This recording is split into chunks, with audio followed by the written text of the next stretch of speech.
This channel does not promote any violent, harmful, or illegal activities. All content provided by this channel is meant for an educational purpose only. বাড়ছে সেনা শক্তি প্রতিরক্ষা খাতে 1.05 লক্ষ কোটি টাকার 10টি দেশীয় প্রকল্পে ছাড়পত্র কেন্দ্রের প্রতিরক্ষা অধিগ্রহণ পরিষদের সভায় সেনাবাহিনীকে সারফেস 2 ইয়ার মিসাইল সিস্টেম, সাঁজোয়া পুনরুদ্ধার যান সহ একাধিক সামরিক সরঞ্জাম কেনার অনুমোদন দেওয়া হয়েছে, যার ফলে ভারতীয় সেনার ক্ষমতা এক ধাক্কায় অনেকটাই বেড়ে যাবে।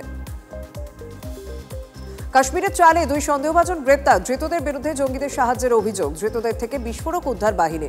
গ্রেপ্তার হওয়া সন্দেহভাজনরা নিষিদ্ধ জঙ্গি সংগঠন লস্করে তৈবার সঙ্গে যুক্ত বলে সূত্রের খবর। এই গ্রেপ্তারের পরে এলাকায় নিরাপত্তা আরও জোরদার করা হয়েছে। সংসদে বাদল অধিবেশনে মেয়াদ 1 সপ্তাহ বাড়িয়ে দিল কেন্দ্র। আগামী 21শে জুলাই বাদল অধিবেশন শুরু হবে, চলবে 12ই আগস্ট পর্যন্ত। অধিবেশন শুরুর আগে রীতি মেনে 19শে জুলাই সর্বদল বৈঠকও রাখছে মোদী সরকার।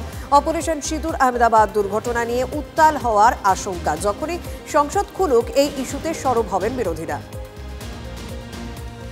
ভারী বৃষ্টিতে বিশাল ধস উত্তরাখণ্ডের সোনপ্রয়াগে, আপাতত বন্ধ কেদারনাথ যাত্রা। দর্শনার্থীদের সুরক্ষার কথা ভেবেই সিদ্ধান্ত প্রশাসনের। কেদারনাথ যাত্রা কবে চালু হবে জানায়নি প্রশাসন। গৌরীকুণ্ড থেকে ফেরার পথে অনেক দর্শনার্থী আটকে পড়েন রাস্তায়, তাদের দ্রুত উদ্ধার করেছে রাজ্য বিপর্যয় মোকাবিলা বাহিনী।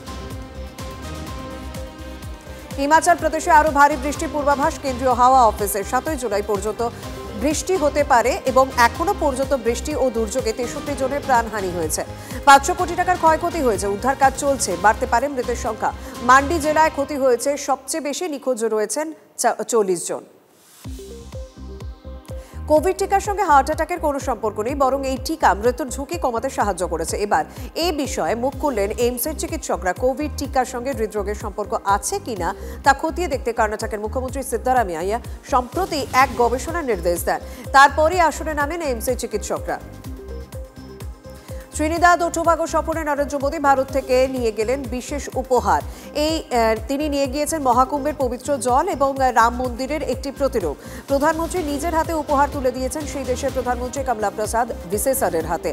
এ নিয়ে এক্স হ্যান্ডেলে একটি পোস্ট করেছেন প্রধানমন্ত্রী মোদী। এই প্রথম ভারতের কোনো প্রধানমন্ত্রী ক্যারিবিয়ান দ্বীপপুঞ্জ সফরে গিয়েছেন। পাকিস্তানে নিহত জঙ্গি মুফতি হাবিবুল্লাহ হাক্কানি, পাকিস্তানের দিক থেকে দীর যে এলাকা রয়েছে সেখানে গুলিতে নিহত হাক্কানি।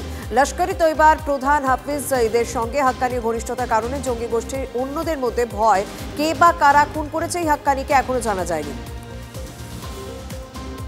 চীনে জনসংখ্যা বৃদ্ধি করতে ভর্তুকি ঘোষণা করতে পারে সরকার। সন্তানের জন্ম হলেই হাতে হাত নগদ পাবে জিনপিং সরকার।